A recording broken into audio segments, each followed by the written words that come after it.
I'm here with Stephen Munatones, founder of the World Open Water Swimming Association, or WOWSA, and we are just days away from the Tokyo Olympic Games. So we're profiling the 25 men and 25 women competing in the Olympic 10K marathon swim in Odaiba Marine Park in Tokyo Bay.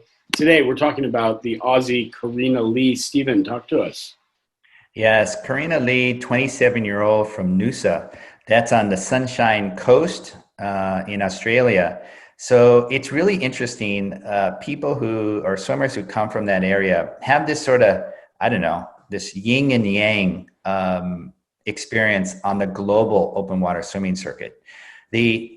On one side, obviously in Queensland, on the Sunshine Coast of Australia, there are all kinds of unbelievably competitive, interesting, beautiful ocean swims.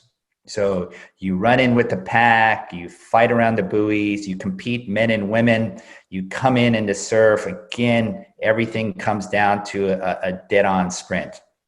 So Kareena Lee has, and the people who come from Queensland have those kind of experiences. But on the other side, she's from Australia, so she has to travel a long way to go to compete in a lot of international competitions. She does it, but not as often as the Europeans. Obviously, the Europeans are in the epicenter of the global open water swimming community. So for an Italian, for a French, for a British swimmer, it's just a short drive, a short train ride, or perhaps even a 1, 2, 3 hour flight at most to a lot of swims, a lot of competitive international level swims. Kareena doesn't have that experience, or if she does, she has to travel multiple time zones to get there. That being said, she is one of the dark horses. She is, in Australian terms, the heir apparent to Melissa Gorman, a two-time Olympian, world champion, who is one of the first women to actually dethrone Larissa Ilchenko, the 2008 world champion and Olympic champion. And so Kareena's got the credentials to swim really fast. She goes a 58 in the 100 meter free, very important. 158 in the 200 meter free, which is actually even more important because we know for a fact this race is going to come down to a dead-on sprint at the end. And a 158 200 meter freestyle is fast. It's faster than almost everybody else in the field. So all things being equal, Kareena, with her experience on the Sunshine Coast, in competitive short ocean swims, and a 158 200 meter freestyle time, those are great traits, characteristics, experiences that she can call upon to really upset a few people in this Olympic 10K race in Odaiba Park. I want to mention also, she's a 407 400 meter freestyler and an 823 800 meter freestyler.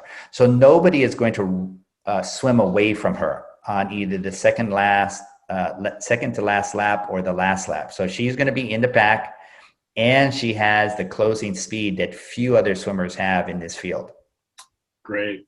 Amazing. Stephen, I actually had the opportunity to meet Kareena and her coach at the Midmar Mile in 2018. And I was on the boat watching her race, and she is long, she's lean, she's got a nice aggressive stroke, and like you said, tremendous speed. So what's her strategy going into this event? I think, again, Australians are interesting because if we recall back in 2016, there was a young man named Jared Port. He was the Australian man who just took off on the field. He was over a minute ahead of the field with the way to go.